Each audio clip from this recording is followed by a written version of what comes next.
뉴욕 증시가 노동절 휴일로 휴장한 가운데 유럽은 상승세를 지속했습니다. 지난 주말 미국 고용보고서가 계속해서 투자 심리에 도움을 줬습니다.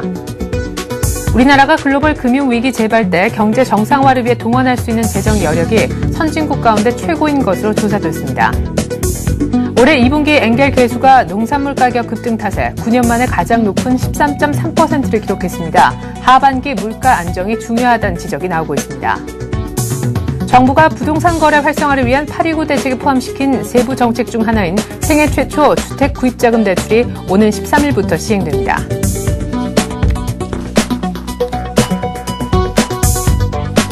안녕하십니까. 출발 센증시의 최일인입니다. 이제 1800이 바로 코앞입니다. 8포인트 정도만 오르면 1800을 일단 장중이라도 밟아볼 수 있을 전망인데요. 나흘째 올라서 어제 한 달여 만에 종가기준 코스피가 1790을 넘어섰었습니다.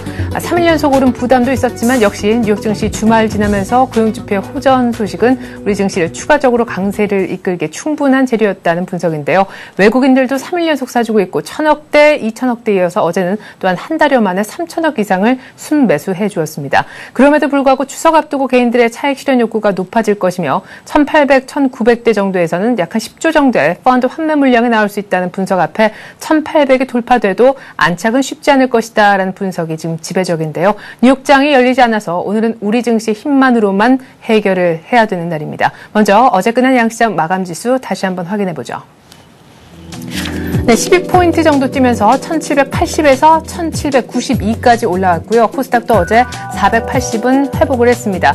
외국인 기관의 쌍끌이 매수가 3일 연속 들어오면서 나흘째 상승세를 지속 중인 코스닥입니다.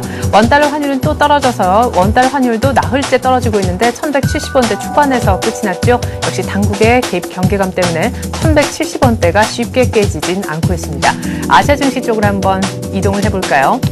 네, 일본의 니케이가 나흘째 지금 오르고 있어요. 어제는 2%나 급등을 했는데요. 이제는 9,000선도 이탈했던 니케이가 나흘 연속 오르면서 9,300선 위쪽까지 끌어올려져 있는 상태입니다. 중국의 상해종합지수도 미국의 주말 보내면서 고용지표 호전 소식에 하루 만에 반등에 성공을 했네요. 자, 간밤엔 뉴욕 증시는 열리지가 않았습니다. 노동절 관련 휴장이었었는데요. 지수가 모두 다 움직이지 않았던 것이 지금 보여지고 있죠. 자, 이런 가운데 오바마 대통령은 사회 간접자본, 즉 SOH에 향후 6년 동안 500억 달러를 퍼붓겠다, 이런 공약을 내걸었는데요. 계속해서 다음 주 정도에서는 역시 R&D에 대한 세제 지원책이 또한 1000억 달러 규모로 나올 예정입니다. 오바마의 경기부양책이 쏟아지는 가운데 우리 증시는 오늘 어떤 흐름을 보여줄까요? 일단 간밤에 뉴욕은 열리지가 않은 가운데 지금부터는 전략을 한번 세워보도록 하겠습니다.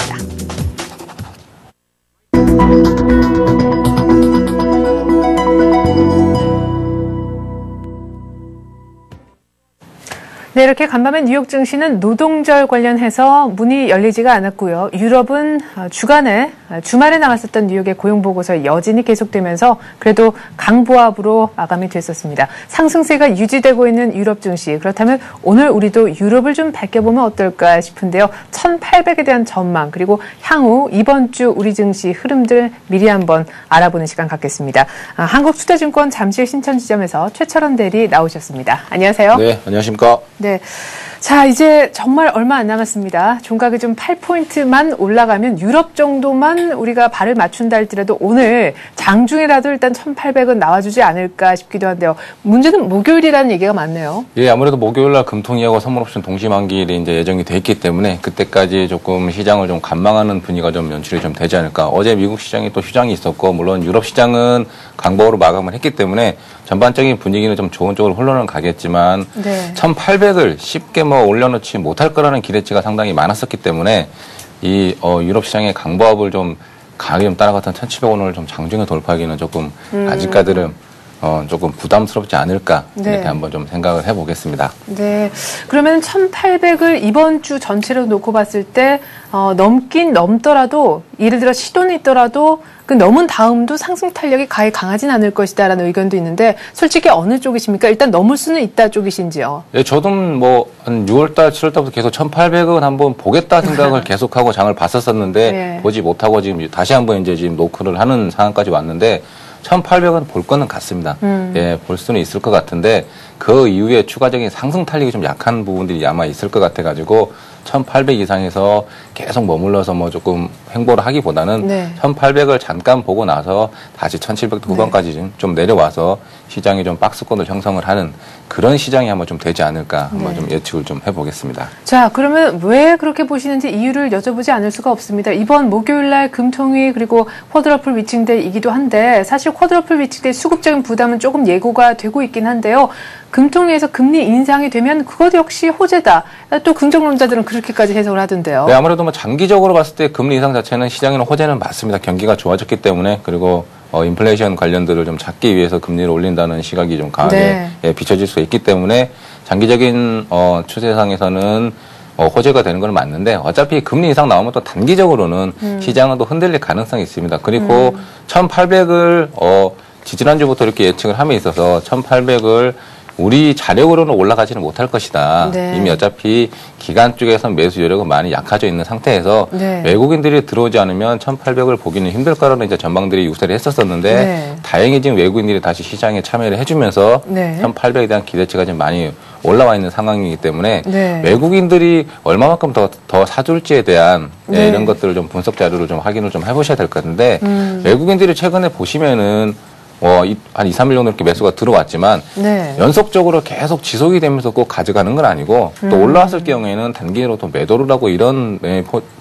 패턴을 좀 가져가는 부분들이 있기 때문에 네. 외국인들이 꾸준히 계속 들어온다기보다는 그냥 어느 정도 올라가서 1800을 보고 나면 외국인들도 이익 실현에 대한 욕구가 좀 커지면서 네. 매물이 좀 시장에 좀 나올 것 같습니다. 그렇기 때문에 그 물량을 받아낼 사람들이 기관 쪽에서는 좀 다 받아내기는 힘들 것 같고 네. 개인들이 좀 그것도 받아내기도 힘드는데 1800이 넘어서는 또 개인들이 또 신용이라는 부분들을 쓰기는 상당히 또 부담스러울 거거든요. 네네. 예, 그렇게 되면은 더더욱 물량을 받아내기가 어려울 것 같기 때문에 다시 1700대 후반까지 좀 내려오는 그런 시장이 좀 될 걸로 그래서 제가 예측을 좀 그렇게 하는 것입니다. 예, 그래요. 1800을 혹 넘는다 할지라도 상승 탄력, 그러니까 안착은 쉽지가 않을 것이다 이렇게 예상을 하시고 있고 어제 뉴욕 증시의 고용 지표가 주말에 좋아졌다는 얘기 듣고 또 외국인들이 크게 샀다 이렇게도 볼 수 있는 것이어서 아직 외국인들이 1800도 넘어서서 강하게 연속적으로 사줄 것인가 그 부분에 대한 체크도 조금 더 필요하다 얘기를 하셨습니다.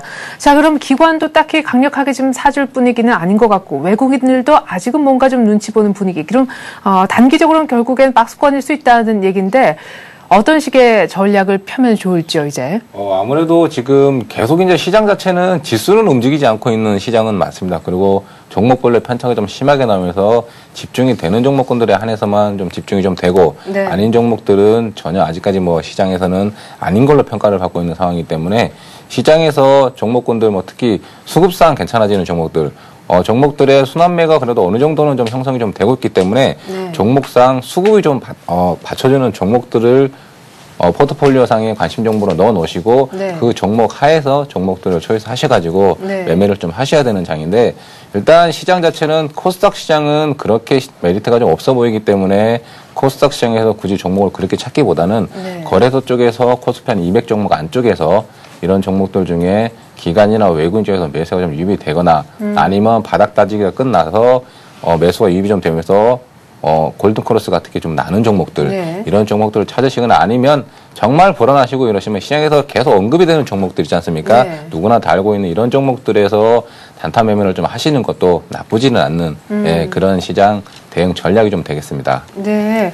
자, 아까 코스닥은 좀 그렇고 대형주 위주로 한번 매매를 해보자. 코스피 200 종목 내에서의 매매를 얘기를 하셨는데 코스닥도 외국인과 기관의 쌈끌이 매수라는 것들이 최근 들어서 그래도 요 며칠은 들어오고 있거든요. 조금 살아나는 거 아닌가 싶기도 한데요. 네, 뭐 그동안에 좀 많이 맞았던 뭐 LED 관련 종목들이 지난주 말부터 보면 조금씩 반등을 좀 네. 나오고 있는데 아직까지 업황에 대한 이제 너무 그 전에 좀 많이 올랐던 부분들에 대해서 업황 과열이다. 업황이 네. 조금 그렇게 생각만큼 좋지 않을 거다 그래가지고 낙폭이 뭐 40%씩 빠지고 종목들이 이랬던 네. 종목들이 가격 메리트가 약간 발생을 해서 시장에서 약간 먹을 게 뭐 없을까 찾다 보니까 그런 종목들이 잠깐 간 것 같은데 네. 매매 동향 보시면은 그렇게 뭐 세게 땡겨서 종목들이 올라온 것 같지는 않습니다. 네. 그렇기 때문에 이런 종목들이 한번 기술적 반등 이후에 다시 네. 조정이 다시 있을 가능성이 있으니까 이런 종목들을 섣불리 따라가시기보다는 조금 더 안정성이 좀 받쳐주고 있는 대형주들 쪽으로 좀 포커스를 맞추시는 게 더 좋을 것 같습니다. 네.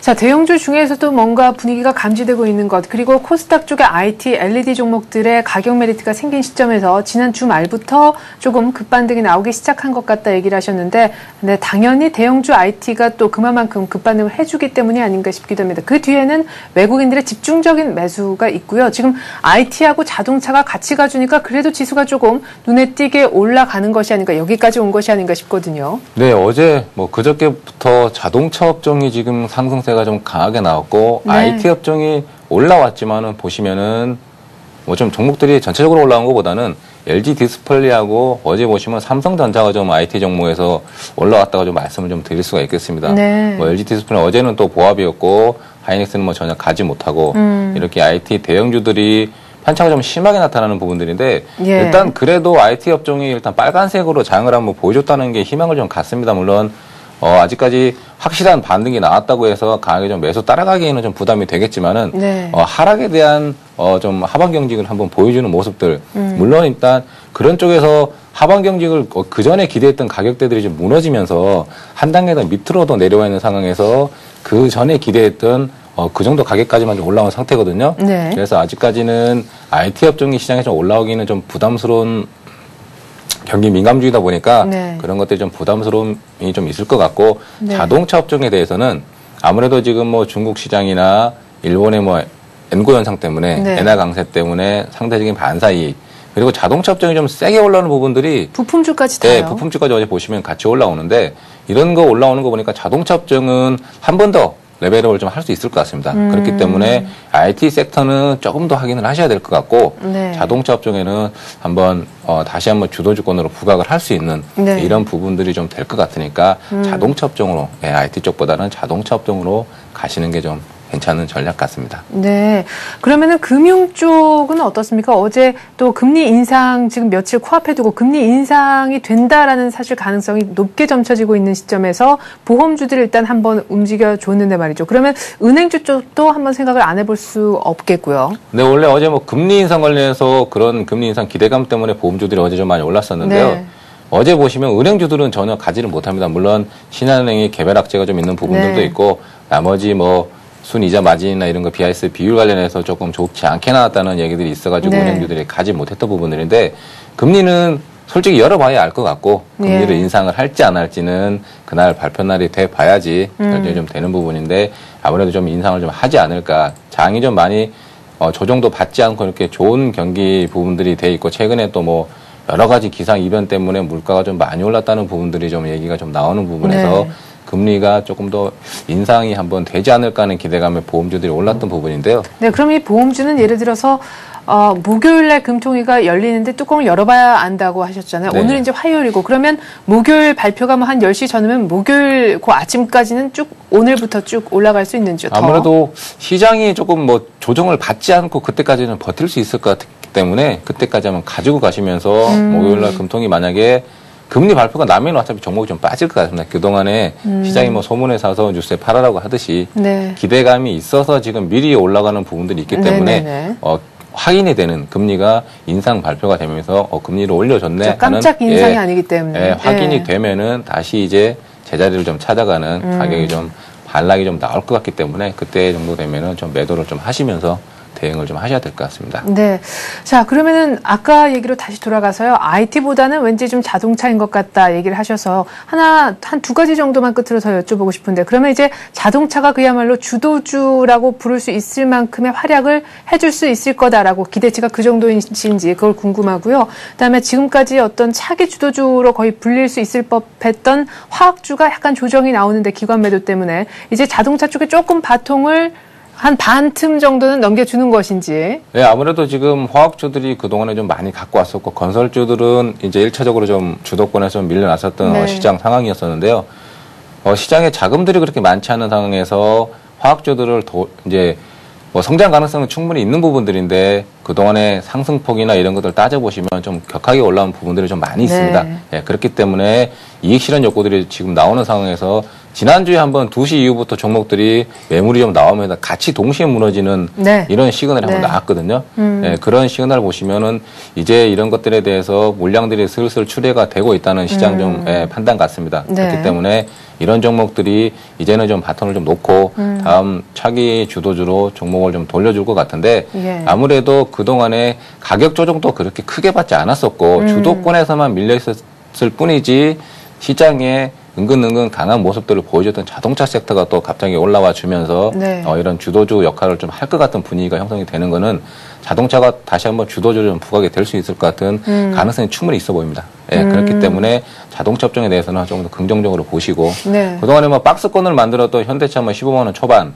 기아차 33,000원 어제 돌파하는 거 보고 네. 그러면 다시 이제 고점을 좀 올려놓는 분위기 그리고 수급상 완전히 돌아서면서 매수 주체들이 좀 같이 담아가는 분위기 네. 이런 전반적인 여건들이 주도주로 부각을 할 수 있는 환경은 충분히 만들어진 것 같습니다. 그렇기 때문에 자동차 업종의 추가적인 상승을 기대하고 주도주로서의 복귀를 한번 생각을 해봐도 문제가 좀 되지 않을 것 같은 아까 그럼 상황입니다. 성장성은 분명히 있다 하셨는데 화학주에 지금 조정이 들어갈 만한 그런 타이밍은 아니라고 생각하시는 걸까요? 예, 급격하게 꺾일 것 같진 또 않은데요. 많이 꺾일 것 같지는 않은데요. 가격이 올라온 폭을 보시면 부담이 되실 겁니다. 조정폭이 뭐 10% 빠졌다고 해서 사기에는 상당히 부담스러운 템포이기 네. 때문에 이런 것들이 그런다고 해서 뭐 30% 빠져가지고 가격 매력가 또 발생할 것이냐 그럴 것도 같지도 않거든요. 네, 그러면은 내가 만족스러운 가격에서 살만한 기회를 줄 것 같지는 않습니다. 예, 신규 매수는 조금 어려울 수 있는. 많이 빠지면 사고 싶은데 많이 빠질 것 같지는 않고 네. 빠져봤자 뭐 한 10% 빠졌는데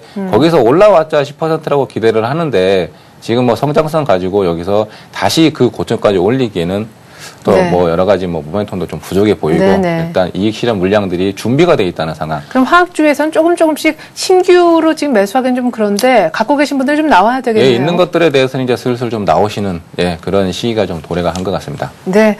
자, 뭐 얘기를 쭉 종합을 해본 결과 어쨌든 이제는 자동차가 갈 것 같다 이런 결론에 도달을 했습니다. IT보다도 자동차 그리고 화학주는 조금 한동안 조정을 크게 받을 것 같지는 않지만 충분히 올라온 만큼 좀 쉴 것 같다 이런 얘기 하셨습니다. 화학주 들고 계신 분들은 약간의 차익 실현 쪽으로 얘기를 해주셨네요. 오늘 볼 종목은 어떤 건지요? 예, 오늘은 제가 뭐 LG 하우시스 그동안 말씀드렸던 뭐 자동차 업종 이런 종목은 아니지만은 네. LG 하우시스를 제가 말씀을 좀 드려보겠습니다. 지금 뭐 4중 바닥 지금 9만 원권에서 4중 바닥을 좀 만들어 놓고 나서 122평선을 지금 돌파하는 골든크로스가 좀 나오고 있습니다. 특히 네. 기관 쪽에서 9거래일 연속 지금 매수를 하면서 가격이 한 9만 원대 초반에서 10만 원 정도까지 이렇게 올라왔는데 네. 이런 종목들이 가격 하방 경직은 어느 정도 만들어 놓고 수급상 돌아서는 부분 그리고 최근에 유리 관련 종목들 지금 우리가 뭐 생필품을 좀 사러 가보시면은 네. 글라스락 관련해서 이런 제품들이 상당히 많습니다. 유리 용기 관련해서 네. 이런 부분에 지금 특수 유리 쪽에 지금 진출을 또 하고 있고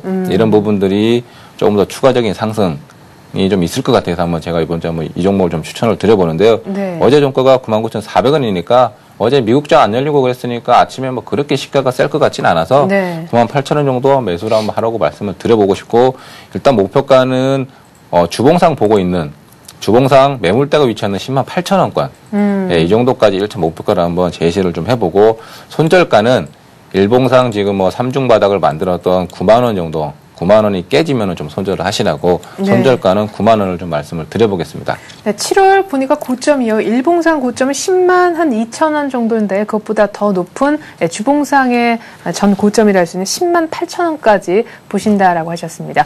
지금 고부가 유리 사업에 진출해 있는 LG 하우시스 얘기를 한번 들어봤습니다. 한국투자증권 잠실 신천지점 최철원 대리와 함께했습니다. 말씀 고맙습니다. 네, 감사합니다.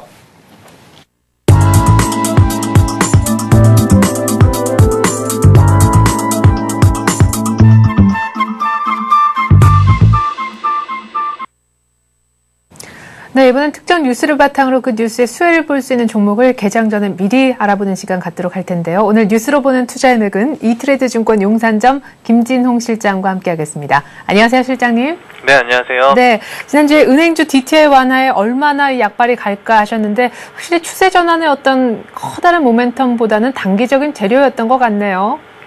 네, 맞습니다. 지난주에 이제 DTI 규제 완화가 은행주 추세 전환 모멘텀이 되지 않을까라는 생각에 그런 또 기사도 났고요. 해서 그런 은행주 종목을 소개를 시켜드렸는데요. 네. 약간 봐야겠다라는 생각이 듭니다. 네, 지수 상승 글쎄요, 지금 금리 인상도 이제 기대가 되고 지수 상승 기대감 등 여전히 은행주의 긍정적인 요소가 있는데요. 얼마 전에 이제 신한그룹 사태가 있었죠. 그래서 네. 신한그룹 사태 때문에 부정적인 심리가 또 은행주 전반에 어떠한 영향을 끼칠지 조금 더 봐야 할 것 같고요. 네, 지난주에 KB금융이 갭상승했던 요인을 메꾸면서 제가 조금 더 봐야겠다고 말씀을 드렸는데 여전히 조금 더 관망하는 자세가 필요할 듯 합니다. 그래서 종목별로 말씀을 드리면요. KB금융 같은 경우는 이제 한 주간 횡보하는 지지부진한 모습을 보였습니다. 그래서 단기 매매 하시는 분들은 뭐 박스권 매매 정도 혹은 다른 섹터로 이동하시는 걸 추천을 드리겠고요. 중장기 이상으로 보시는 분들은 아직도 분할 매수는 유효하다고 생각을 합니다. 왜냐하면 아직까지도 가격 메리트는 존재하기 때문인데요. 하지만 아까 말씀드린 것처럼 은행주는 지금 긍정적인 요인과 부정적인 요인이 동시에 공존하고 있기 때문에 약간 관망하는 자세가 필요할 듯 보입니다. 외환은행 같은 경우는 M&A라는 개별적인 재료가 있기 때문에 다른 은행주에 비해서 양호한 모습을 보이고 있는데요. 추천 이후에 지금 한 3-4% 정도 수익 구간에 있습니다. 단기 매매자 분들 같은 경우는 이미 좀 적지만 그래도 수익이 나셨기 때문에 수익 실현 후에 다른 섹터로 이동을 역시 추천드리도록 하겠고요. 중장기로 보시는 분들은 역시 KB금융처럼 홀딩이 유효하다고 말씀드리고 싶습니다. 네, 자, 은행주에 대해서 엉덩이가 무겁지 않다 생각하시는 분들은 단기적으로 매매에 어떤 수익을 예상하셨던 분들은 다른 섹터로 이동도 지금 권하시는 그런 모습이 KB금융과 외환은행 언급하실 때 모두 공통적으로 이제 있었었는데 어떤 업종으로 옮겨보는 것이 가장 좋을까요? 오늘 들고 오신 뉴스하고 좀 상관이 있는지요? 네, 맞습니다. 오늘 언급드릴 뉴스는요. 솔직히 뉴스라기보다는 레포트에 약간 가깝습니다. 어저께 기아차가 굉장히 강한 상승의 모습을 보였죠. 그래서 개인적으로 기아차를 한번 추천을 드리고 싶었는데 그래서 그와 관련된 뉴스를 한번 찾아봤거든요.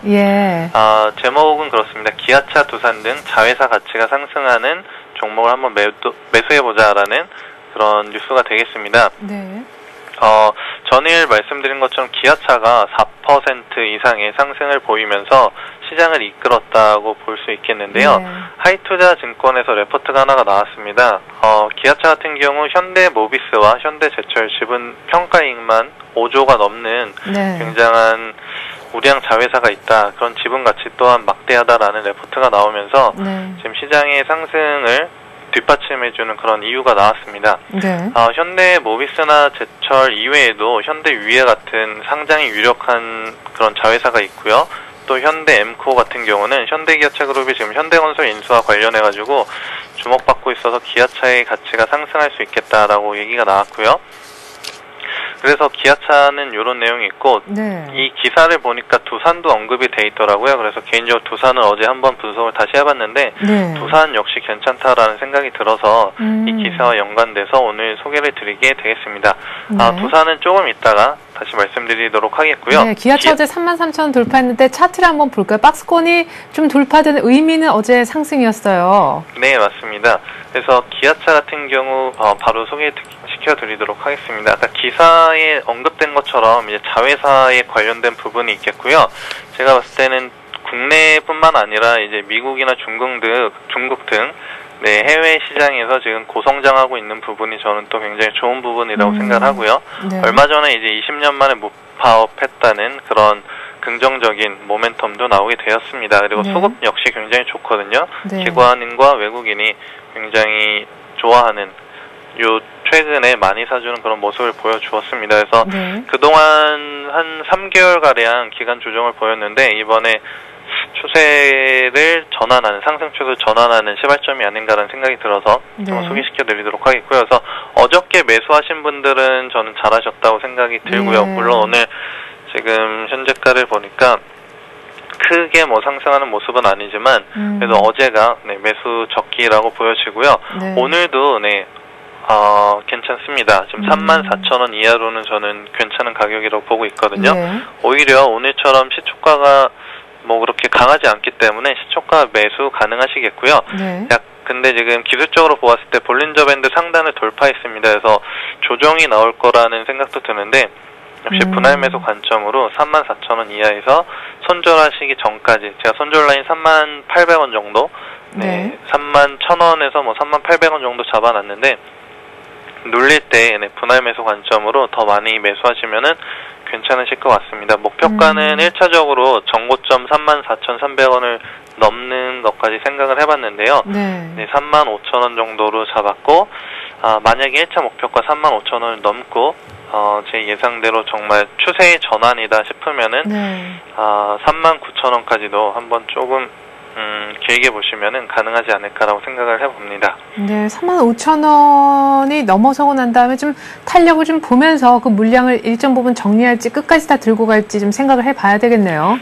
기본적으로는 제가 이제 1차 목표가, 2차 목표가 정해드릴 때 1차 목표가를 단기적인 고점으로 보거든요. 그래서 1차 목표가 달성 이후에는 한 절반 정도는 이익 실현을 해주시고요. 분명히 눌리는 구간이 나타날 겁니다. 그러면은 눌리는 구간에서 재매수 전략, 네, 그런 식으로 매매를 하시면 괜찮을 것 같고요. 이런 부분은 아직까지는 시나리오에 가깝기 때문에 그때그때 또 상황을 보면서 대응해 나가시면 괜찮을 것 같습니다. 네, 일단 뭐 3, 4라는 전고점의 가격이 일단 나오는지부터 좀 봐야 될 것 같습니다. 기아차 얘기를 들어봤고요. 자회사 역시 가치가 부각돼서 기사에 언급됐다고 하는 이제 두산 얘기를 좀 들려주시겠어요? 네, 어저께 기아차 뉴스를 찾다가 덤으로 두산이라는 좋은 종목까지 발견하게 됐는데요. 두산 같은 경우는 DIP 홀딩스의 가치가 부각되며 재평가되고 있다라는 그런 기사가 나왔습니다. DIP 홀딩스 같은 경우는 이제 지난해 두산그룹에서 구조조정을 위해 설립한 페이퍼 컴퍼니가 되겠는데요. 두산 DST 그리고 사마왕관, SRS, KAI 등 4개의 회사의 지분을 보유하고 있습니다. 한국투자증권에서 이렇게 분석 결과가 나왔는데 장부 가치는 1,738억밖에 안 된다고 합니다. 하지만 이 회사의 적정 가치는 6,100억 원 이상이기 때문에 이런 부분을 반영하면은 두산그룹의 추가적인 상승도 가능하겠다라는 이런 내용이 있었고요. 그래서 제가 두산을 잘 살펴봤는데 이런 기사에서 언급됐던 자회사 가치 부각 모멘텀도 있고요. 그리고 기대 이상의 2분기 영업이익도 있었고, 그리고 두산모트롤 합병에 따른 자체 사업 강화라는 부분, 그리고 손자회사인 밥캣의 7년 만에 흑자 전환에 따른 선순환 지분법 이익 전망 등 괜찮은 내용들이 많이 있었습니다. 그래서 두산도 지금 매매해 보시기 괜찮지 않을까. 지금 지주사가 많이들 올라갔는데 두산 같은 경우는 항상 밥캣이라는 그 자회사에 문제가 있었던 것 같아요. 그래서 조금 덜 오른 감이 없잖아 있는데 이런 레포트와 신문 기사를 통해서 한번 모멘텀 받았을 때 상승해주는 모습 기대해보면 어떨까 해서 오늘 소개를 드리도록 하겠습니다. 일단 12만 원까지는 왔는데 말이죠. 근데 다른 종목, 그러니까 다른 지주사 대비해서 좀 아직까지는 상승 탄력이 좀 떨어지거든요. 웬만한 지주사들 지금 21선 위에서 굉장히 좋은 모습 보여주고 있는데 두산 같은 경우는 아직 21선 밑에 있습니다. 그래서 제가 생각한 부분은 21선 이상까지 강하게 상승하는 그런 부분을 생각해 봤는데 그렇게 된다면 아마 수익률이 더 높지 않을까라는 생각이 있었거든요. 물론 예상이 맞아야만 큰 수익이 나겠죠. 우선 매수는 123,700원 정도에서 뭐 115,000원까지 역시 분할 매수 관점입니다. 그러니까 21선 밑에서 손절하기 전까지는 분할 매수 관점을 매수를 해놓고 21선 돌파하면서 이제 수익이 난다라는 그런 시나리오가 되겠는데요. 오늘 약간 약보합 정도로 시작하게 되는데 약간 하루 이틀 정도는 조정 받을 수도 있겠습니다. 물론 처음에 약하게 시작해서 오늘 강하게 뭐 장대 양봉이 나올 수도 있겠지만요. 역시 전고점까지 보시는 거예요? 네, 맞습니다. 1차 목표가는 지금 근데 약하기 때문에 전고점까지는 글쎄요. 좀 상황 보면서 상승 강도를 보면서 판단해야 될 문제라고 생각이 되고요. 우선 1차적으로는 전고점보다 조금 낮은 13만 원 정도 13만 원 정도 보고 13만 원까지 강하게 간다 하면은 14만 원까지도 문제는 없을 거라고 생각합니다. 자, 이렇게 해서 저희가 지주회사 두산하고 앞서서 또 기아차 얘기를 들어봤습니다. 뭐 자회사 어떤 가치 부각 때문에 두 종목 얘기해 주시긴 하셨었지만 그 외에도 올라가야 할 이유가 훨씬 더 풍성하게 소개가 됐었던 것 같습니다. 이렇게 해서 오늘 뉴스로 보는 투자의 맥은요. 이트레이드 증권 용산점 김진홍 실장과 함께했습니다. 말씀 고맙습니다. 네, 감사합니다.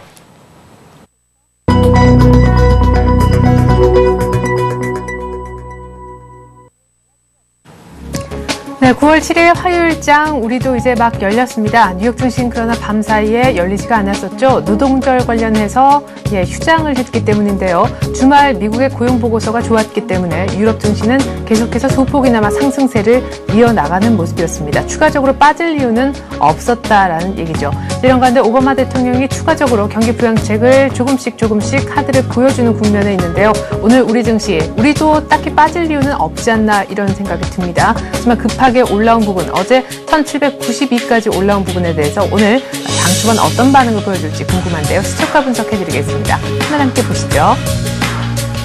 네, 역시 급하게 올라온 부분에 대해서 반응을 이렇게 해주네요. 약보합에 출발하고 있습니다. 1792란 지수가 바뀌진 않았지만 마이너스 0.01포인트 정도로 어쨌든 플러스로 출발은 못하는 모습. 코스닥은 1포인트 뛴 484선에서 출발하고 있습니다.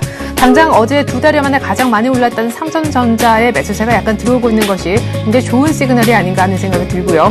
자, 포스코가 한 3% 가까이까지 급등을 하네요. 49만 5천원, 49만 6천원. 포스코 급등 이유는 잠시 후에 좀 말씀을 드리도록 하겠습니다. 자, 포스코가 이렇게 급등하니까 현대제철을 안 볼 수가 없겠는데 현대제철도 오늘 3% 가까이나 급등하는 걸로 봐서 철강 쪽에 확실히 무슨 뉴스가 있는가 봅니다.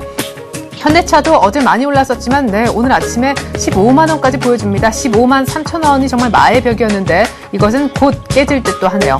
LG화학이 어제에서 오늘도 한 보합 정도의 모습 조용하고요. 삼성생명 금요일날 코스피 200 지수 편입 기대감이 있죠. 오늘 또 상승합니다. 11만 4,500원. 자, 모비스가 어제 거의 한 2% 가까이 올랐는데 오늘 또 올라요. 현대차보다 훨씬 상승 탄력은 더 괜찮은 것 같습니다. 23만 4,500원까지 상승하네요. 현대중공업은 오늘도 일단 보합권이고요. 신한지주가 어제 보합에서 벗어나는가 싶었는데 쉽게 센 반등이 지금 나오지는 못하고 있습니다. 사태가 정확하게 일단락이 안 되고 있기 때문인 듯 싶어요. KB금융은 0.3% 역시 금융기주회사들, 은행주들은 보합권 정도의 움직임이다 이렇게 봐야겠습니다. 한국전력 마찬가지고요. 어제 2% 이상 급락했었던 지주회사 LG가 9만 원 선 이탈한 이후에 쉽게 회복이 안 되네요. 오늘 추가적으로 반등이 좀 나왔으면 했었는데 오늘 더 밀려버립니다. 89,300원. 어느 정도 좀 많이 올라서 이제 본격적인 차익 실현이 지주회사 LG에 대해서는 나오는 듯도 싶네요. LG전자는 강보합권에 출발하고 있고 기아차 역시 어제 또 가장 많이 올랐었죠. 가장 많이 올랐었던 기아차의 상승 탄력은 좀 줄었지만 상승이 지속되고 있다는 어제 4% 급등에 의해서 오늘 추가적인 상승이 더 눈여겨 보여집니다. LG 디스플레이는 그러나 약보합에 출발. 오늘 안 좋은 리포트가 나왔습니다. 계속해서 업황이 쉽게 그렇게 개선되지는 않을 것이다. 그런 얘기가 리포트를 통해서 지금 이미 공개가 된 상황이고요. 하이닉스도 역시 보합권입니다. IT 종목들이 쉽사리 지금 올라오지는 못하고 있네요. 하지만 많이 빠지는 것도 역시 아닙니다. 롯데쇼핑도 약보합, 신세계도 약보합, KT도 역시 조용하게 출발하고 있고요. 앞서 말씀드린 바와 같이 포스코와 더불어서 오늘 철강 금속주들에 대한 강한 반등이 나오고 있습니다. 당장 시총 30위에 속한 포스코와 더불어 현대제철이 오늘 3.7%나 급등하고 있는데요. 삼성화재도 오늘 1%, 어제 상승세를 보여줬던 보험 쪽은 오늘도 괜찮은 분위기입니다. 그리고 어제 급락했었던 NHN은 일단 반발 매수세가 들어와주고 있고요. OCI도 강보합 정도의 출발이며 코스피는 곧바로 상승 전환해서 1796까지 올라왔습니다.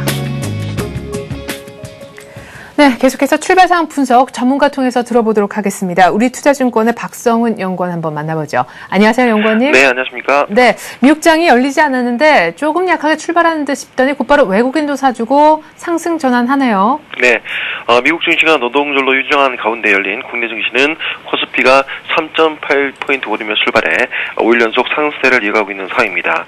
특히 오늘 코스피가 1796포인트 올라서 1800선을 불과 4포인트가량 남짓 남겨놓고 있는 상황입니다. 코스닥 시장 역시 0.3%가량 오르며 5일 연속 반등 기조를 좀 이어가고 있는 상황입니다. 투자 주체별로 보시면 외국인이 오늘 260억 원을 순매수하며 나흘 연속 순매수 행진을 이어가고 있고요. 반면에 기관도 역시 최근 이틀 동안 매물로 인하여 오늘은 180원가량 순매수 행진을 하고 있는 상황입니다. 시가 업종별로 보시면은 유통, 운송, 화학, 출판기계, 정보기계, 오락문화 업종이 코스닥 시장 내에서는 좀 강세를 좀 보이고 있고요. 코스피 시장 내에서는 철강금속, 의료정밀, 보험, 건설 업종이 상대적인 강세를 보이고 있습니다. 반면에 의약품, 비금속 광물, 종이목재, 화학 업종이 오히려 하락하고 있는 상황입니다. 네. IT 자동차 쪽 그럭저럭 그리고 최근 들어 많이 올랐던 제약주 쪽엔 조금 매물이 나오는 듯도 싶은데요. 앞서 시총 상위 종목에서도 고스란히 드러났듯이 오늘은 지금까지 또한 한동안 매기가 그쪽으로는 안 갔었던 철강금속 쪽의 상승세가 돋보이네요. 네. 일단 시장 전체적으로 보면은 글로벌 증시의 반등 무드가 이어지는 가운데 어느덧 코스피가 1800선이 이제 가시권에 들어온 상황입니다. 외국인들도 이제 오늘까지 이제 나흘 연속 순매수에 나서며 추가 상승 가능성에 힘을 실어주는 모습이고요. 업종별로도 그동안 약세를 보였던 전기전적 업종이 반등세로 돌아서는 등 긍정적인 변화의 조짐들이 하나둘씩 나타나고 있는 상황입니다. 다만 지난주 글로벌 증시 상승에 있어서 힘을 실어주었던 경제 지표 발표가 이번 주 들어서는 소강 국면에 진입한 가운데 국내 변수로는 쿼드러플 위층데이와 금통위의 금리 결정 등 국내 이벤트가 포진되어 있는 상황입니다.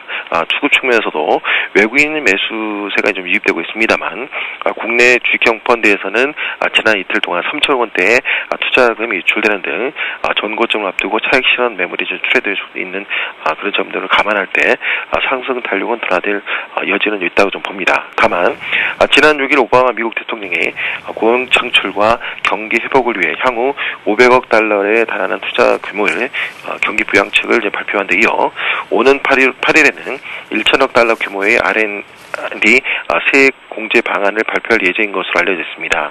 이 같은 미국 정책 당국의 경기 부양책은 경기에 대한 우려감 완화와 함께 해외 변수 안정세에 상당한 기여를 할 것으로 판단되어지고요. 우리 시장 역시 코스피의 1800 돌파 및 안착 시도가 좀 더 이어질 가능성에 무게를 두고 매매 전략을 세워나가는 것이 좋을 것 같습니다. 네. 자, 그런데 1800은 정말 이제 코앞에 다가왔고 점점점 1800에 다가가고 있는 중인데 1800의 안착이 말처럼 쉽지 않다 때문에 1800 정도에서는 오히려 좀 일단은 차익 실현 좀 해야 된다. 추격 매수는 곤란하다. 이런 의견도 있는데 일단은 1800의 안착도 긍정적으로 보시는 거네요. 네. 일단 그렇게 좀 보시면 될 것 같고요. 다만 이제 1800선을 앞두고 있는 시점에서는 업종별 종목별 선택에 있어서는 좀 더 신중을 기해야 할 것 같습니다.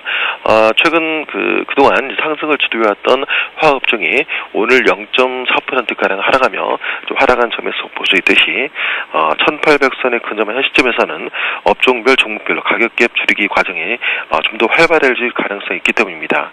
일단 완화되고 있는 경기 둔화 우려감을 감안할 때 경기에 대한 우려로 과도하게 하락했던 종목군들의 반등 탄력이 상대적으로 클 수 있다는 점을 좀 감안할 필요가 있는데요. 실제 지난 8월과 비교해 업종별 수익률을 비교하면 그동안 낙폭이 과도했던 전기전자, 금융, 기계 업종들의 상승 탄력이 최근 들어서 재차 강화되는 양상입니다. 특히 IT 업종은 최근 들어 경기 둔화 우려가 완화되고 있는데다 수급상으로도 기관 매물 축소 등 긍정적인 변화의 조짐들이 나타나고 있어 단기 관심권에 두시는 것은 무리가 없을 걸로 봅니다. 내수주 내에서도 가격 메리트가 부각될 수 있고 향후 인플레 압력이 높아지면서 기준금리가 인상될 경우 수혜가 예상되는 은행과 보험을 비롯한 금융주에 관심이 좀 필요할 것 같고요. 이 밖에도 글로벌 경기에 대한 우려가 완화되면서 국채와 달러와 같은 안전자산 선호 심리는 약화되고 주식과 상품과 같은 위험자산에 대한 선호도가 다시 높아질 수 있는 여건입니다. 이를 감안하면 완화 강세 수혜주와 원재재 관련 주에 대해서도 관심이 좀 필요할 것 같고요. 특히 정유, 비철금속 상사주의 경우 완화 강세뿐만 아니라 자원 개발이 본격화될 경우 수혜를 기대해 볼 수 있다는 점에서 관심이 좀 가져볼 필요가 있을 것 같습니다. 네, 그러면 오늘 이렇게 급락했던 데 따른 반발 매수가 좀 들어와주는 철강금속 쪽에 대한 의견은 어떠신지요? IT처럼 이렇게 반발 매수가 좀 들어와서 반등세가 한동안 좀 이어질 수 있다 이렇게 보시는 건지요? 네, 최근 이제 중국 제품 가격 하락과 함께 중국 시장 내에서도 이런 철강 업종들이 좀 강세를 좀 보이고 있는 상황이고요. 글로벌 차원에서 보면은 달러와 약세가 좀 다시 돌아서는 가운데 상품 가격에 대한 반등 기대 심리가 좀 강하게 좀 작용할 수 있는 그런 업종들이 이제 철강 업종이라고 할 수 있어서 현 시점에서는 이런 인플레를 감안해서 현 시점에 관심권에 두시는 것은 좀 무리가 없을 걸로 봅니다. 네, 철강금속 쪽에서 괜찮은 긍정적인 관점을 갖고 있다는 얘기까지 들어봤습니다. 우리투자증권 투자정보센터 박성훈 연구원이었습니다. 출발 상황 분석 잘 들었습니다. 네, 감사합니다. 네, 자 계속해서 채권시장하고 외환시장의 출발도 역시 점검을 해보겠습니다. 현재 지수는 1794포인트 정도인데요. 오늘 외환시장과 채권시장 얘기해 주실 분은요. 삼성선물 리서치팀의 배신영 연구원입니다. 안녕하세요. 네, 안녕하십니까. 네, 오늘 여기가 좀 조용했습니까? 뉴욕이 일단 휴장이어서 런던 쪽 얘기를 좀 들어보고 싶은데요. 예, 그 미 금융시장이 휴장이었던 가운데 위험자산 선호가 희석되면서 유로화는 주요 통화에 대해서 약세를 나타냈고 글로벌 달러는 강세를 나타냈습니다. 이에 따라서 금일 달러원 환율은 전일 대비 4원 상승한 1174.5원에 개장하여 현재 1170원 중반 흐름 보이고 있습니다. 네, 그렇군요. 자, 1170원 중반까지 여기가 오히려 유럽 증시가 강세를 보였음에도 일단 조금 올랐었던 것 같고 지금 그보다 더 상승해 있는 것 같습니다. 환율이 일단 하락 트렌드가 좀 잡힌 것 같다. 단국 때문에 겨우겨우 1170원이 방어가 되고 있는 것 같다라고 했는데 어느덧 1170원대 또 중반까지 올라오는 그런 모습인데요. 앞으로도 크게는 박스권을 못 벗어나는 그런 흐름이 이어지겠나요? 예, 전반적인 안전자산 선호 약화를 반영하면서 1170원의 갭다운 출발한 환율은 장 초반 1169원으로 저점을 낮추기도 했지만은 장중 꾸준한 개입 추정 매수세와 결제로 지지력을 나타내면서 전일 대비 4.5원 하락한 1170.5원에 마감을 하였었는데요.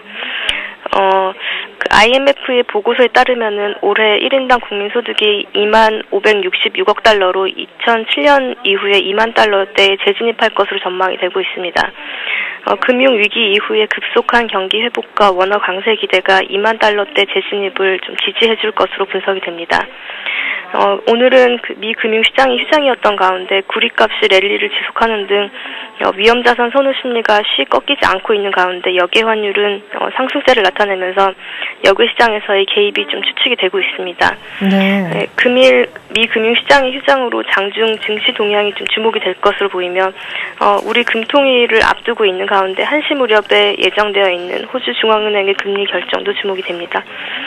동결이 예상이 되지만은 그 인상 시사 여부가 관건인 것으로 좀 보입니다. 박스권 하단이자 121선 부근인 1170원에 대한 당국의 강한 의지만큼 대외 시장에서 추가적인 위험 자산 선호 신호를 기다리면서 금일은 1170원대 중심 등락 예상되고 있습니다. 네, 1170원대 중심에 오늘 공방이 예상된다라고 하셨는데요.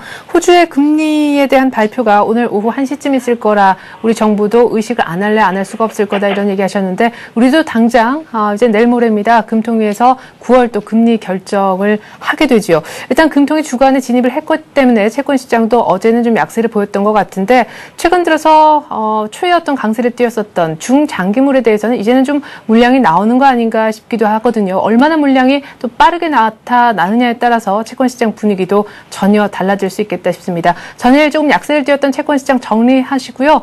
금통위 이틀 앞두고 있는데 전망까지도 좀 부탁드리겠습니다. 예, 전일은 그 미 고용지표 호전으로 안전자산 선호가 약화되었고 외국인의 중장기물 중심의 차익 실현 매물 출회로 전 영역에서 금리가 상승 마감하였습니다. 9월 금통위에서의 금리 인상 기대가 상당 부분 반영됨에 따라서 현재 그 선물 시장에서 11만 계약 수준인 외국인의 선물 순매수 포지션 2월 강도가 시장의 단기 방향성 변수로 작용할 것으로 보입니다. 외국인은 선물 매수 강도 약화와 동시에 현물 시장에서도 전일 8-5호를 대규모 매도하는 등 중장기 영역에 대한 차익 실현에 나서면서 약세 심리를 선도할 가능성이 있어 보입니다. 한편 금일은 미 금융시장 휴장으로 보합권의 등락이 좀 예상이 되는데요.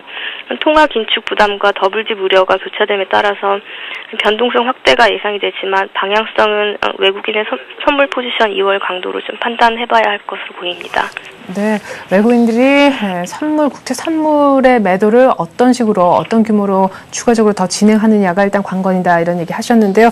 금리 인상에 대해서 시그널 좀 보고 싶으신 분들은 KDI 보고서에 이어서 오늘 재정부가 한 10시가량의 그린북 내놓습니다. 경제 동향 어떻게 정부는 보고 있는지 참고하시면 될 것 같습니다. 이렇게 해서 오늘 채권시장, 외환시장 얘기는요. 삼성선물 배신영 연구원으로부터 자세히 전해 들어봤습니다. 고맙습니다. 네, 감사합니다.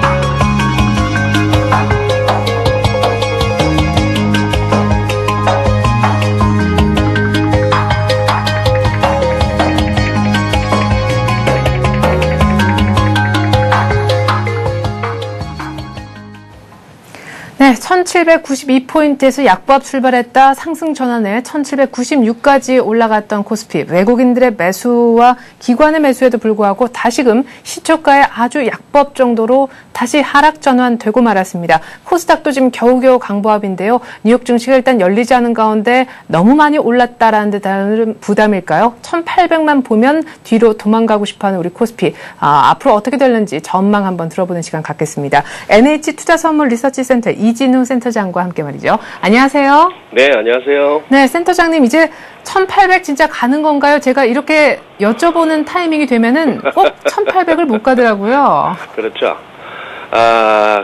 저도 참 오늘 신기합니다. 뉴욕은 하루 쉬었고 노동절로, 유럽은 강보합 정도라고는 밖에 표현할 수 없으나 그래도 네. 일제히 다 상승 마감. 그런 와중에 그러니 적어도 발목 잡는 요소는 없었는데, 네. 일단 1800만 오면은 진짜 엄처시야의 그 공처가 같은 그런 모습입니다. 네. 절절매네요, 절절매. 예. 네. 이렇게 말씀드릴 수 있겠습니다. 갈 놈이 벌써 갔는데, 네. 쉽지 않다 하는 부분은 확실하고요. 예. 그렇다고 해서 또 지금 흐름이, 우선 뉴욕 증시부터 봐야 또 얘기가 될 것 같은데, 네네. 제가 보내드린 그 차트 한번 보여주시겠습니까? 예. 다우존스 지수 일간 차트로 제가 보내드렸었는데, 먼저 거기에 코멘트도 나오는군요. 8월 11일 날 FOMC 다음 날, 그러니까 8월 10일 날 FOMC가 있었고 그 다음 날 쭉 음봉이 나와버렸죠. 네. 그 이전에 어떻게 보면 7월달에 8월 FOMC 이전의 저 흐름, 그리고 FOMC를 앞두고 한 일주일 정도의 어떤 오르지도 내리지도 못한 저 흐름. 네. 저기서 아주 우리가 좀 읽어줘야 될 거는, 그 당시에 지표는 아주 나빴습니다만 시장은 뭘 기대했고 또 연준에다가 뭘 압박했느냐 하면은 예전 리만 사태 직후처럼 돈 좀 찍어내라. 요즘 네. 나오는 지표가 굉장히 안 좋다. 네. 그래서 더블딥 얘기도 나올 정도다. 네. 그러니 다시 한번 돈 찍어달라 했는데, 우리가 살펴보았다시피 연준의 선택, 버냉키 의장의 카드는 소극적인 양적 완화다. 네네. 그 정도였는데, 그 이후에 이제 주택 지표가 엉망으로 나오면서 쭉 미끄러지다가 8월 27일 날 잭슨홀 연설에서 결국 시장이 원하는 발언을 끄집어냈습니다. 네. 필요하다면은 통화 완화 정책 다시 재개할 준비가 되어 있다 했고요. 네. 그 다음날 다시 음봉이 거의 그날 한 160포인트 올랐던 거 140포인트 넘게 다음날 빠지면서 버냉키호가 반짝했습니다만, 그 다음에 쭉쭉쭉 지금 올라오고 있는 것이, 거기서 아주 짱대 양봉은 그때 제조업 지수였죠. 네. 저 부분도 사실상 좀 미스터리입니다. 바로 전달 나왔던 시카고 PMI가 굉장히 부진하게 나왔는데, 네네. SM 제조업 지수는 좋게 나왔었고요. 그 다음에 그 이틀 후에 마지막 그 캔들입니다만, 네. 저것은 이제 지난 주말 미국의 고용 지표, 네. 비농업 부문의 고용 감소폭이 적었다 하는 그거였죠. 네. 자, 저 부분도 사실상 며칠 전에 나왔던 ADP 민간 고용 보고서의 민간 고용 감소폭에 비하면은 난팜이 어떻게 저렇게 양호하게 나올 수 있는가 네. 하는 생각까지도 나올 수 있는데요. 이 대목에 이르러 경제 지표의 마사지 같은 얘기는 확인도 안 되고 굉장히 위험스러운 발언입니다. 그렇다 치고, 네. 좋은 건 좋다 치고, 예. 이렇게 보시죠. 11월까지는 막 이렇게 갈 수도 있겠다라고 보시죠. 거의 우리 한국처럼 미국도 거의 사람 사는 데라서 비슷한 것 같네요. 네. 중간 선거 앞두고 막 쏟아내고 있습니다. 어떤 정책의 어떤 실현 가능성이나 어떤 나중에 추후 재정 문제 이런 걸 떠나서 그쪽은 친서민 얘기는 아닐 테고 어쨌거나 네. 무슨 막 쏟아지고 있죠. 오늘 나오면서 출근길에 본 거는 R&D 네네. 투자 금액을 1,000억 달러. 예, 그걸 갖다 그냥 뭐 세액공제다. 예. 아예 그것도 영구적으로 대못을 받겠다. 우리가 네. 참 익숙한 표현으로 다음 정권에서 무슨 뭐 고치지도 못하게 대못 받겠다는 식으로 오바마가 치고 나오는데 네. 뭐 이런 식으로 본다면은 급락은 없다. 빠질 일은 없다. 이제 얼만큼 그러면 이런 가운데에 존 맥케인 지난번 공화당 대통령 후보였죠. 네. 거기서 말하던 스테로이드 주사를 계속 주입하고 있는데 네. 이 와중에 그러면 얼마나 지수를 위로 뻗어갈 수 있는지 네. 그건 한번 보시죠. 예, 뭐 더 길게 말씀드리기가 못한 장입니다. 네. 예. 자, 그러면 우리 이제 코스피를 봐야 될 것 같아요. 뉴욕 증시가 이렇게 11월까지는 뭐 어떤 이유에서든 호주머니를 계속 돈을 뭔가 좀 꺼내주는 그런 정부 때문에 갈 것 같다라고 얘기하셨는데 그러면 우리도 딱히 빠질 일은 없지 않느냐 그렇게도 보여지는데요. 그렇죠. 뭐 딱히 빠질 일은 없습니다만 그렇다고 뭐 큰 영화를 누리기도 그렇습니다. 예. 자, 그러면 지금 코스피 일봉 차트를 좀 봐주시겠어요? 저는 1,800을 이렇게 많이 두드리는 건 진짜 처음 보거든요. 그래요. 네. 예, 제가 일봉 차트 보내드리지는 못했는데 뭐 예, 어쨌거나 우리가 뭐 언론 보도를 통해서도 알고 있습니다만 또 1,800 이상의 또 펀드 환매 자금이 만만찮다는 것이죠. 네.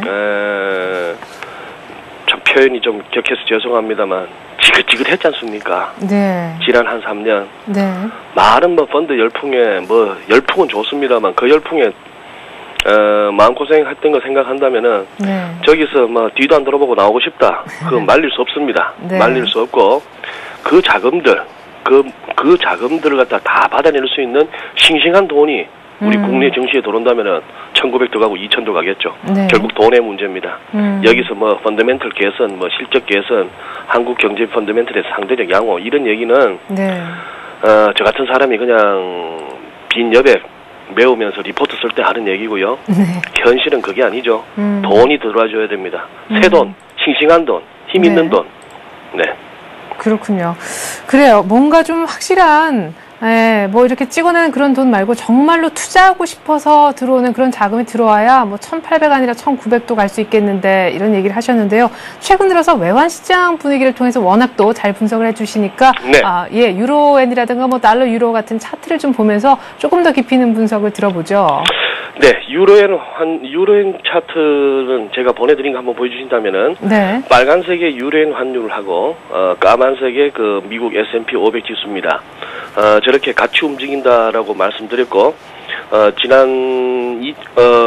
이거는 뭐 큰 그림으로 주간 추이니까 2008년에 금융위기 당시에 유로엔과 S&P가 거의 폭락을 같이 하는 수준이고 네. 금년 들어서도 5월 달에 S&P가 많이 빠질 때 유로엔은 더 빠지는 그런 모습이죠. 네. 이 부분은 우리가 그렇게 설명할 수 있습니다. 엔켈 트레이드 청산으로 설명할 수 있는데 돈 많은 일본인들이 해외에 여기저기 많은 포지션들이 있습니다만 그 자산 포지션이 흔들릴 때마다 일본인들이 그 포지션 정리하고 네. 다시 엔화로 보유하고자 하는 그 성향, 그 과정에서 엔화가 강세를 보이는 흐름 이렇게 볼 수 있겠고 네. 이 차트에서 제가 보여드리고 싶은 것은 이 오른쪽 끝부분에서 네.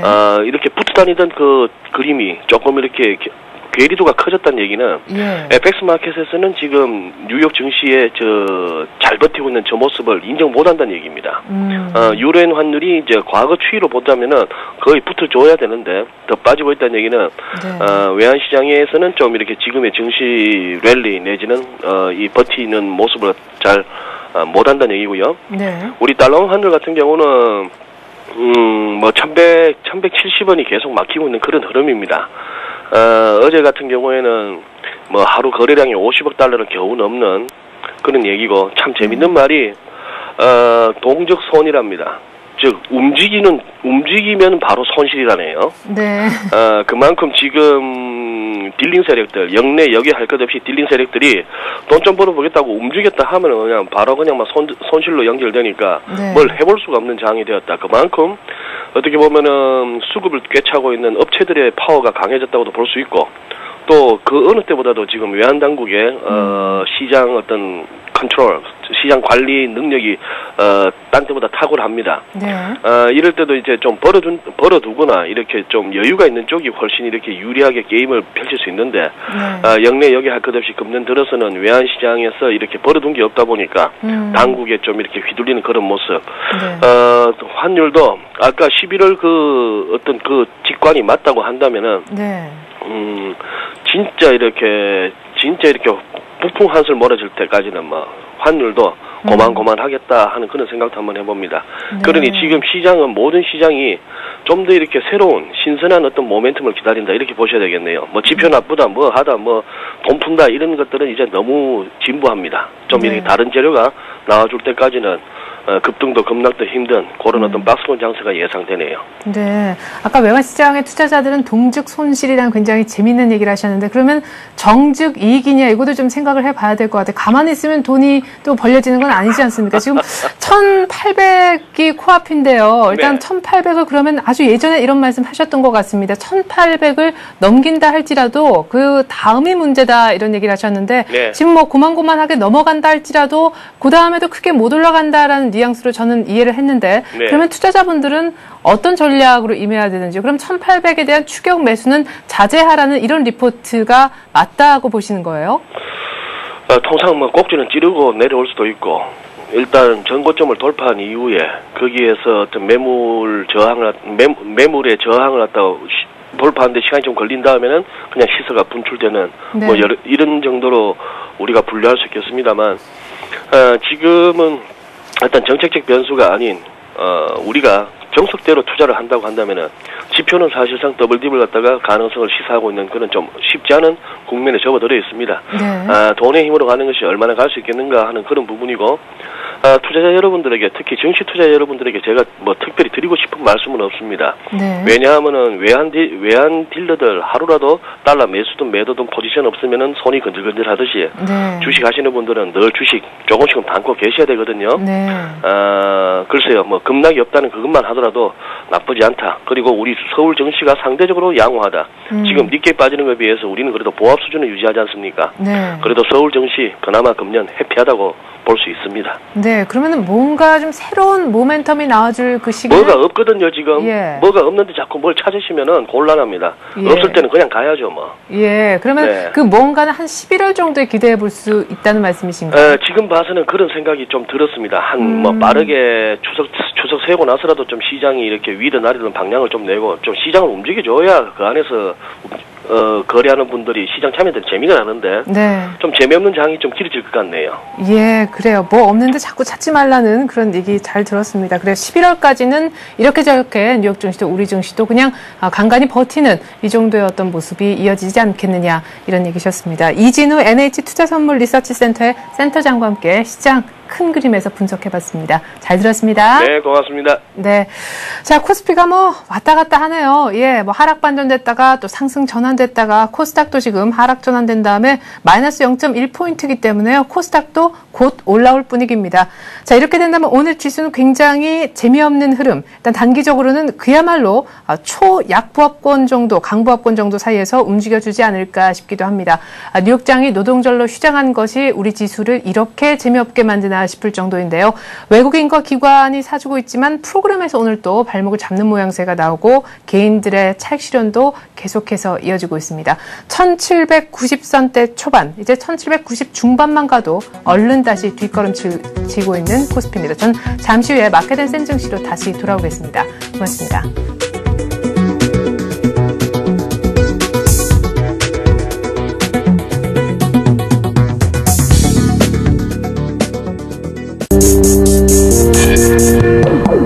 블룸버그 TV 국내 독점 채널 서울경제TV.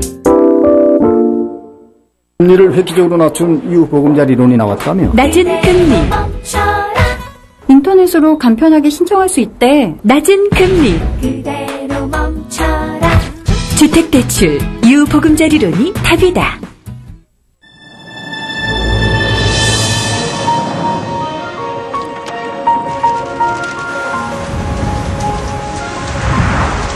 독일 명차의 디자인조차 만족하지 못하셨다면 이제 알페온을 만나야 할 때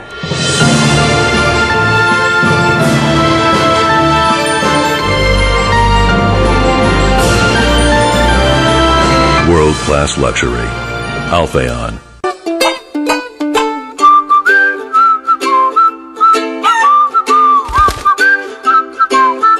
목돈을 맡기면 다달이 월급을. 팝 골든에그. 앞서 말씀해 주셨던 정영훈 과장님의 의견을 좀 본다면은 역시 신고가 내고 있는 종목에 일단은 차익 실현, 그리고 다음 주 초반에 움직여줄 IT주에 계속해서 반등 가능성, 이것도 한번 내 전략에 넣어보시면 좋을 것 같습니다. 전 잠시 후 마켓앤센 증시로 다시 돌아오겠습니다. 고맙습니다.